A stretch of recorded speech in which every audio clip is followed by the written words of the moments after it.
할렐루야, 가정에서 함께하는 새벽 예배에 동참하신 여러분을 환영하고 축복합니다. 오늘부터 대강절 특별 새벽 기도회가 교회 본당에서 시작되는데요. 토요일까지 열리는 이번 특세는 온라인 라이브로 제공되지 않음을 알려드립니다. 같은 설교만 이렇게 영상으로 올려드립니다. 원하시는 분들은 교회에 오셔서 함께 일주일 동안 새벽을 깨우는 은혜가 있으시길 소망합니다. 이제 찬송가 84장 온 세상이 캄캄하여서 통일 찬송가 96장을 부르면서 시작합니다.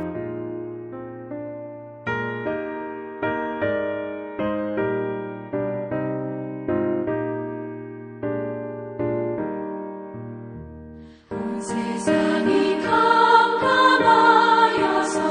참 빛이 없었다니 그 빛나는 영광 나타나 온 세상 빛이었네.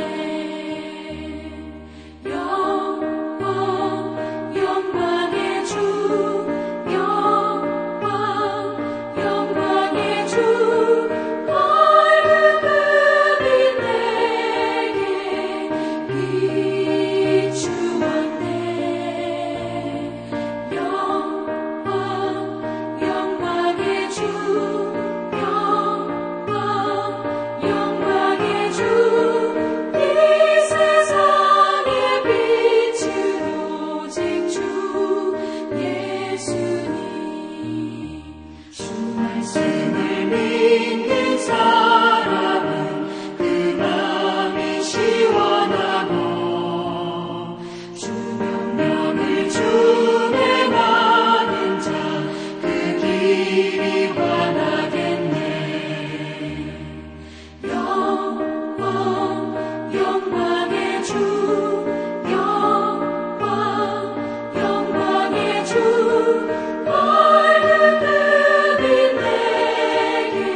네, 이제 함께 기도하겠습니다.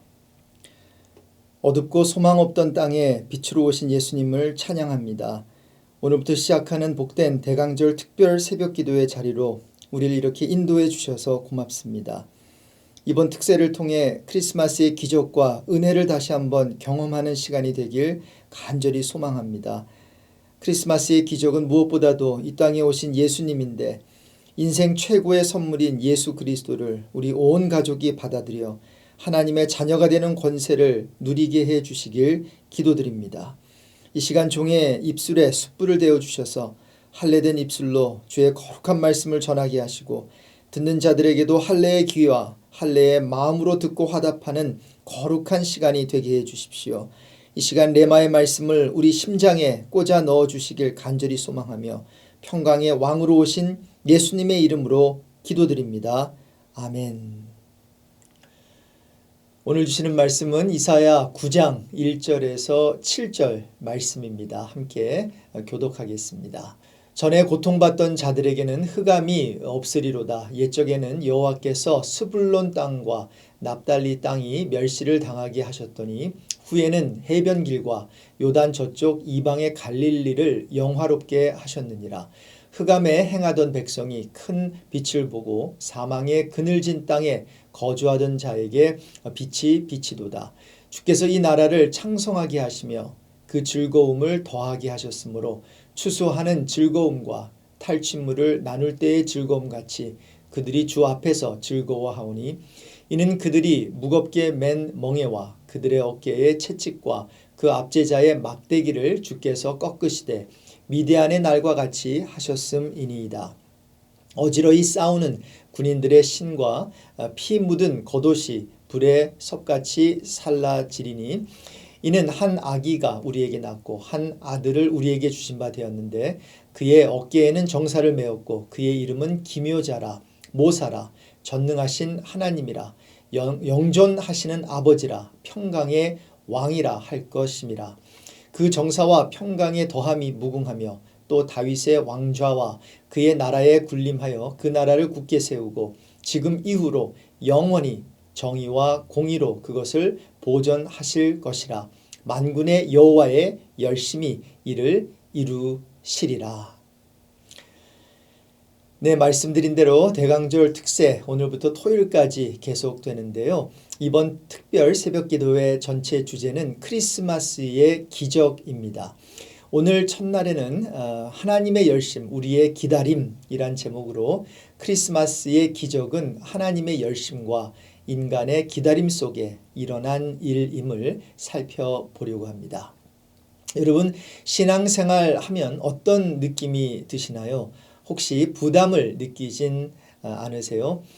신앙생활은 기도생활이고 말씀생활이고 전도생활이니 따라서 신앙생활을 잘 하려면 기도를 많이 해야 하고 말씀을 많이 읽어야 하고 전도를 많이 해야 한다는 이런 생각들 때문에 요즘 젊은 사람들의 표현을 빌리자면 왕부담을 느끼는 성도들이 있는 것 같습니다. 성경에 보면 하나님께서 이런 말씀을 하세요. 내가 거룩하니 너희도 거룩할지어다. 너무나 좋은 말씀인데 이 같은 말씀을 들을 때 내가 거룩해져야지 라는 쪽보다는 걱정이 앞서면서 약간은 불편하고 부담스러울 수 있는 것 같습니다. 그래서 우린 이런 생각을 하지요. 그 말씀은 구약이고 구약은 율법 시대에 쓰여졌으니까 이제 신약에 와서는 은혜의 시대가 되었으니 하나님께서 그런 율법적인 요구는 하지 않으실 거야 라고 생각할지 모르겠어요. 그런데 신약에서는 더 심하게 얘기하고 있다는 것을 여러분 아시는지요? 베드로전서 1장 15절에 보면 오직 너희를 부르신 거룩한 이처럼 너희도 모든 행실에 거룩한 자가 되라고 기록하고 있어요. 사도 베드로는 지금 한술 더 떠서 거룩한 자가 될 뿐 아니라 모든 행실에 거룩한 자가 되라는 거예요. 좀 이상하지 않으세요? 아니 예수님 곁에 끝까지 남았던 사도 요한이 이 말을 했으면 모르지만 예수님을 부인한 제자 베드로가 이 같은 말을 하는 게 좀 안 어울리지 않나요? 자기는 거룩하지 못했잖아요. 대제사장의 종 말고의 귀도 싹둑 잘라버리고 예수님은 모른다고 3번이나 부인까지 하고 말이죠. 예수님 못 박히실 때 옛날 모습인 낚시꾼으로 돌아간 사람이 바로 베드로였지요. 그래서 만일 베드로 같은 사람이 모든 행실에 거룩한 자가 되라는 말을 했다면 우리와는 사뭇 다른 이해가 그에게 있었지 않았겠어요? 도대체 거룩에 대한 어떤 다른 이해가 있었기에 어떤 선이해, pre-understanding이 있었기에 그런 부담스러운 말을 그렇게 당당하게 했을까요? 여러분 요한복음 17장에 나오는 예수님의 기도 기억하시지요? 예수님의 대제사장적 기도로 알려진 기도인데요. 예수님이 십자가 지시기 전 제자들을 위한 기도의 내용을 담고 있습니다. 요한복음 17장 14절 이하에 보면요. 제자들이 세상에 속하지 않았기 때문에 세상이 그들을 미워한다고 하면서 그들이 악에 빠지지 않게 보존되길 하나님께 간구하고 계세요. 그리고는 17절 이하에 이렇게 기도하십니다. 그들을 진리로 거룩하게 하옵소서. 아버지의 말씀은 진리니이다. 아버지께서 나를 세상에 보내신 것 같이 나도 그들을 세상에 보내었고 또 그들을 위하여 내가 나를 거룩하게 하오니 이는 그들도 진리로 거룩함을 얻게 하려 함이니이다. 네, 예수님은 지금 자기 제자들을 거룩하게 해달라고 하나님께 기도하고 있는 거예요. 왜요? 그들 스스로 해내지 못하니까요. 그래서 거룩을 스스로 만들어내라고 하지 않으시고 19절 하반절에 진리로 거룩함을 얻게 하려 함이니이다. 이렇게 돼 있어요. 진리로 거룩하게 해달라는 건데요. 진리는 누구 거예요? 네, 하나님께 속한 것이잖아요. 그러니까 그들의 것이 아닌 하나님의 것, 바로 진리로 그들이 거룩함을 얻게 된다는 것입니다. 그래서 이 같은 뉘앙스를 잘 살려서 흠정역 킹 제임스는 이렇게 번역을 했어요. 또 내가 그들을 위하여 내 자신을 거룩히 구별하오니 이것은 그들도 진리를 통해 거룩히 구별되게 하려 함이니이다. 무슨 말이지요? 네, 거룩에 대한 아주 정확한 이해를 가지고 설명하고 있지요. 성경적 거룩은 구별됨이잖아요. 거룩은 도덕적으로 선하거나 윤리적으로 착한 삶을 사는 게 아니라는 것 정도는 여러분 다 아시지요? 성경적 거룩은 구별됨이니까요. 아무리 평범해 보이는 물건도 하나님을 위해 구별해서 사용되면 성물, 즉 거룩한 물건이 되는 것처럼 말이죠. 그리고 그 구별은 누가 하는 건가요? 네, 하나님이 해주시는 거예요. 하나님이 거룩하다라고 하면 거룩한 거예요. 인간이 아무리 거룩하다 해도 하나님의 기준에 미치지 못하면 아니야, no라고 하시는 것이지요. 자, 그래서 예수님은 이제 세상을 떠나려고 하니 제자들이 자꾸 마음에 걸리는 거예요. 예수님이 있었을 때도 별 볼 일 없는 친구들이었는데 이제 예수님이 떠나면 어떻게 되겠어요? 불을 보듯이 뻔하잖아요. 그래서 제자들에게 너희는 거룩해야 돼가 아니라 하나님 이들을 거룩하게 해 주십시오 라고 그들이 해내지 못하는 거룩을 하나님이 해달라고 기도하신 거예요. 네, 그렇습니다. 성도의 거룩은 이같이 성도 자신이 이루는 게 아니라요. 하나님이 이루어 주시는 거라는 거예요. 즉 따라해 보실까요? 거룩은 나의 몫이 아니라 하나님의 몫이다. 네, 그래서 진리를 통해 거룩하게 해달라는 거예요. 진리는 우리의 것이 아니잖아요. 하나님의 것이잖아요. 그리고 그 진리는 곧 예수님이시죠. 말씀이 육신이 되어 이 세상에 오신 예수님, 그 진리, 그 말씀으로 우린 거룩하게 구별되어진다는 거지요. 그래서 이 같은 점을 깨달은 베드로도 베드로전서 1장 19절에 오직 흠없고 점없는 어린 양 같은 그리스도의 보배로운 피로 된 것이라고 하면서 22절에 너희가 진리를 순종함으로 너희 영혼을 깨끗하게 하여라고 말해요. 무슨 말입니까? 인간의 행위가 아닌 그리스도의 보배로운 피로 거룩한 자가 되는 것이고 착한 삶을 살아서가 아니라 진리를 순종함으로 영혼이 깨끗하게 된다는 거예요. 성경의 진리는 늘 말씀이고 말씀은 예수님이잖아요. 그러니까 예수님께 순종함으로 즉 예수님 외에는 거룩하게 될 수 있는 길이 없다는 것을 베드로는 알았던 것이지요. 자기가 거룩을 생산해내거나 만들어내는 것이 아니라요. 그래서 신앙생활을 논할 때 신앙은 내가 만들어내거나 내가 생산하는 게 아니구나. 이 점을 먼저 깨달아야 합니다. 내가 아니라 하나님께 속한 진리의 말씀으로 신앙이 성숙하게 되는 것이구나. 거룩은 하나님 쪽에서 행하시는 일이고 하나님의 책임이고 하나님의 몫이구나. 이 같은 깨달음이 중요합니다.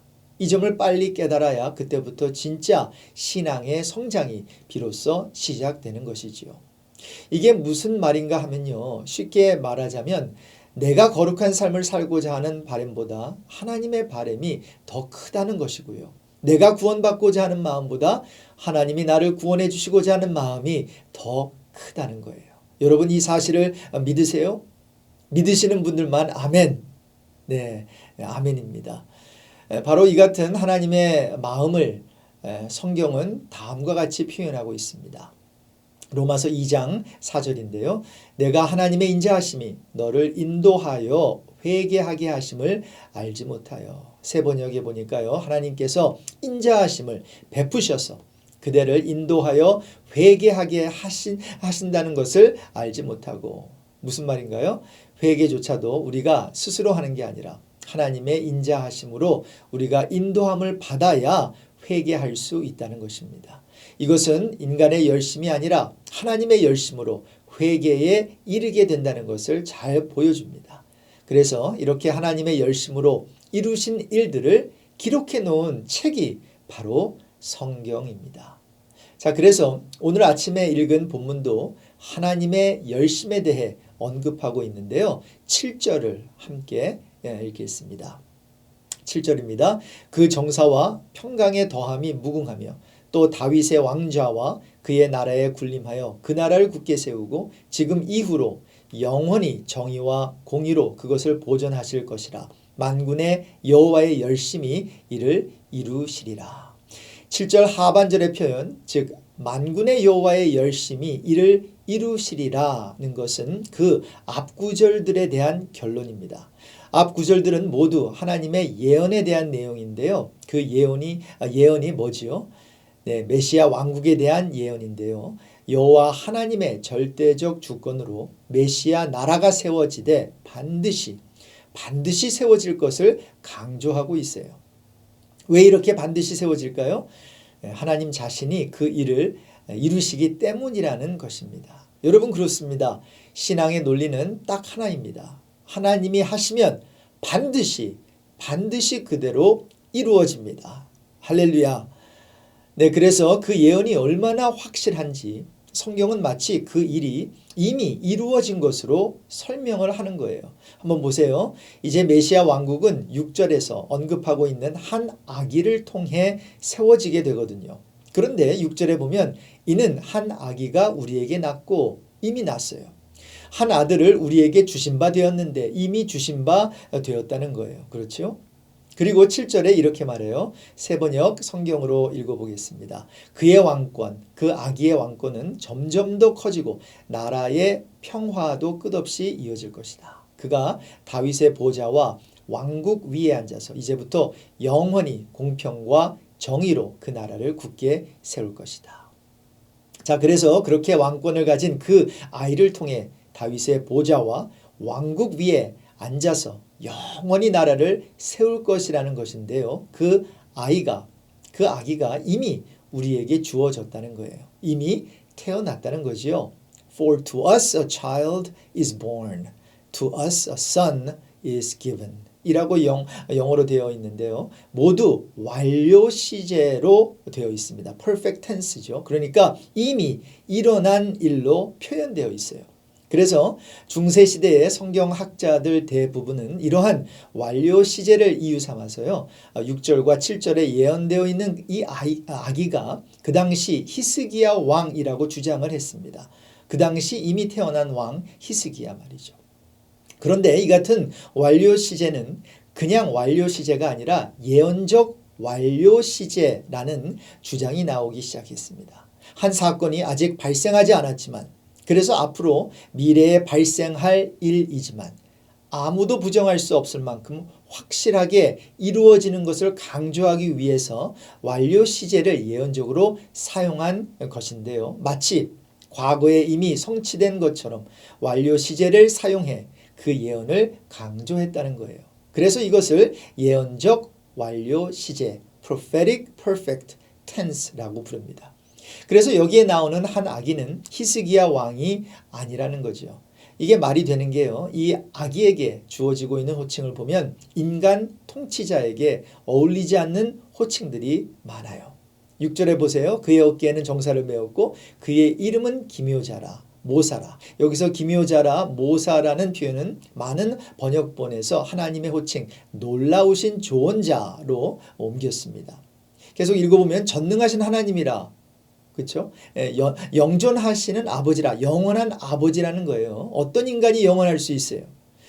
또한 평강의 왕이라 할 것입니다. 따라서 본문에 등장하는 이 아기는 인간이 아니라 메시아 대신 바로 하나님 대신 예수 그리스도를 지칭하는 것으로 보는 거예요. make sense한 해석이고요. 착한 해석이지요. 큰 무리 없는 해석이라고 생각합니다. 자, 그런데 이 한 아기가 왜 우리에게 주어져야 했냐는 것이 중요합니다. 이것을 설명하는 게 오늘 본문 1절에서 5절 내용인데요. 이걸 풀어야 오늘 본문 전체가 이해가 됩니다. 1절을 다시 한번 읽어보겠습니다. 전에 고통받던 자들에게는 흑암이 없으리로다. 옛적에는 여호와께서 스불론 땅과 납달리 땅이 멸시를 당하게 하셨더니 후에는 해변길과 요단 저쪽 이방의 갈릴리를 영화롭게 하셨느니라. 여기에 보니까요. 옛적에는 여호와께서 스불론 땅과 납달리 땅이 멸시를 당하게 하셨다는 거예요. 자, 그렇다면 왜 이스라엘의 많은 지역 가운데 스불론과 납달리 지역을 꼽아서 언급하느냐는 거죠. 왜 이 지역이 고통과 멸시와 흑암과 사망의 지역이 되었냐는 겁니다. 그 이유는 이 지역이 이스라엘의 북쪽 변방 지역이기 때문입니다. 여기 이스라엘 지도 보시면 북쪽에 있죠. 그렇죠? 자, 그래서 이스라엘의 대적이 들어올 때 제일 먼저 이 지역으로부터 들어온 거예요. 그러다 보니까 이 지역의 사람들은 하루도 마음 편한 날이 없었겠지요. 왜요? 전쟁이 끊이지 않으니까요. 그래서 사사기를 보면 스불론 사람들은 죽음을 무릅쓰고 생명을 아끼지 아니한 백성이라고 말해요. 맨날 죽음을 각오하고 전쟁을 치르다 보니까 그렇게 된 거죠. 그뿐만이 아니라 이스라엘 사람들에게는 이방 사람들과 가까이 있는 북쪽 변방 사람들이라고 해서 멸시와 천대를 받던 사람들이었습니다. 그런데 놀랍게도 이사야서에 보면 이 흑암의 지역에서 복음의 빛이 비추어질 것을 예언한 거예요. 1절과 2절입니다. 전에 고통받던 자들에게는 흑암이 없으리로다. 옛적에는 여호와께서 스불론 땅과 납달리 땅이 멸시를 당하게 하셨더니 후에는 해변 길과 요단 저쪽 이방의 갈릴리를 영화롭게 하셨느니라. 2절 흑암에 행하던 백성이 큰 빛을 보고 사망의 그늘진 땅에 거주하던 자에게 빛이 비치도다. 아수르와 바벨론에 유린당하고 비참하게 짓밟혔던 그 땅, 수많은 강대국에 침략당하고 멸시받던 바로 그 스불론과 납달리 땅에 빛이 비치기 시작했고요. 이방의 갈릴리가 영화롭게 되어 영광스러운 갈릴리가 되었다는 거예요. 맞지요? 이 모든 것이 한 아기, 즉 예수님 때문에 이렇게 되었다는 거예요. 그래서 이사야 선지자의 예언을 따라 예수님께서는 스불론과 납달리 지경 해변에 있는 가버나움에 가서 사셨고요. 이 예언을 따라 천국 복음을 제일 먼저 선포하신 곳이 바로 이 지역이었어요. 이 지역에 있는 갈릴리에서 주로 활동을 하셨거든요. 바로 이렇게 이사야는 한 아기의 탄생으로 인해 멸시받던 땅이 영화롭게 되었고 사망의 그늘진 땅에 살던 자에게 밝은 빛이 비치게 되었다는 거예요. 그래서 이런 얘기를 쭉 하면서 6절에 이는 한 아기가 우리에게 낳고 해서 바로 이는이라고 하는 그 표현을 영어로 보면 for to us라고 번역을 했는데요. 이것은 EU 접속사예요. EU 아시죠? reason. EU 접속사인 히브리어 키인데요. 앞절에서 말한 이런 내용들이 가능한 이유는 바로 한 아기가 우리에게 낳기 때문이라는 것입니다. 그래서 영어로는 for to us a child is born. 즉 for this reason a child is born 이라는 거예요. 이런 이유 때문에 한 아기가 우리에게 낳고 우리에게 주신 바 되었다는 거지요. 이제 결론입니다. 이같이 이스라엘의 회복을 향한 하나님의 구원의 역사는 오랜 세월 동안 준비된 것이었습니다. 그리고 그 같은 위대하고 치밀한 준비는 하나님께서 하나님의 열심으로 친히 직접 다 하신 것입니다. 그분의 쉬지 않는 열심으로 멈추지 않는 열심으로 꺾을 수 없는 열심으로 인간은 하나의 생명을 탄생시키려고 10달을 수고하지만 하나님은 흑암과 사망의 그늘 아래에 있는 우리에게 생명의 빛을 비추기 위해 지구의 역사를 통틀어서 수고하신 것입니다. 이사야의 예언은 예수님 태어나기 700년 전에 예언된 것입니다. 그리고 예수님이 태어나신 후 30년을 더 기다린 후 드디어 730년 만에 그 예언이 이루어지는데요. 마태는 다음과 같이 기록합니다. 마태복음 4장 13절과 14절 말씀입니다. 나사렛을 떠나 스불론과 납달리 지경 해변에 있는 가버나움에 가서 사시니, 누가요? 예수님이 가서 사시니 이는 선지자 이사야를 통하여 하신 말씀을 이루려 하심이라. 여러분 보세요. 이같이 여호와의 열심으로 예언의 말씀은 반드시 이루어지고 맙니다. 하나님이 일하시니까요. 여러분, 하나님은 오늘도 저와 여러분의 구원을 위해 일하고 계심을 믿으세요? 아직 우리를 포기하지 않으신 사실을 믿으시나요? 하나님이 포기하지 않으셨다면 우린 여전히 기다려야 합니다. 700년이 아니라 700년 플러스 30년. maybe 하나님의 약속이 이루어지기 위해서 우리에게 아직 30년이 더 남아있는지 모르겠어요. 하지만 기억합시다. 이미 예수님은 이 땅에 오셨습니다. 네, 이미 예수님은 여러분의 마음에 찾아오셨습니다. 이미 여러분 마음에 갈릴리에 살고 계실 수 있어요. 하지만 자기 땅에 오셨는데 자기 백성이 그를 못 알아봤고 영접하지 않은 것처럼 여러분도 그분을 본의 아니게 미스할 수도 있습니다. 혹시 여러분이 예수님이 찾아오셨는데 이미 여러분에게 주신 바 되었는데 모르고 있거나 아직 영접하지 않은 것은 아닌지요? 만일 여러분이 이미 주님을 영접하셨다면, 그리고 주님이 여러분을 위해 그분의 열심으로 일하고 계신다면 믿음으로 그 사실을 받아들이시고 이제 여러분은 기다리시면 됩니다. 기다린다는 것은 포기하지 않는다는 의미입니다. 혹시 오늘 아침에 포기하려고 하신 것이 있다면 그 마음을 주님께 내려놓으십시오. 그리고 그분을 기다리십시오. 하나님의 열심은 여러분의 기다림 속에 역사하기 때문입니다. 목사님, 그냥 마냥 세워라 내워라 기다리면 되나요? 당연히 아닙니다. 하지만 기다림이 먼저입니다. 이렇게 먼저 기다리면 그 기다림 속에 부르심이 분명히 있을 것입니다. 우리가 전에 많이 불렀던 찬양 중에 물이 바다 덮음 같이라는 찬양이 있습니다. 기억나시지요?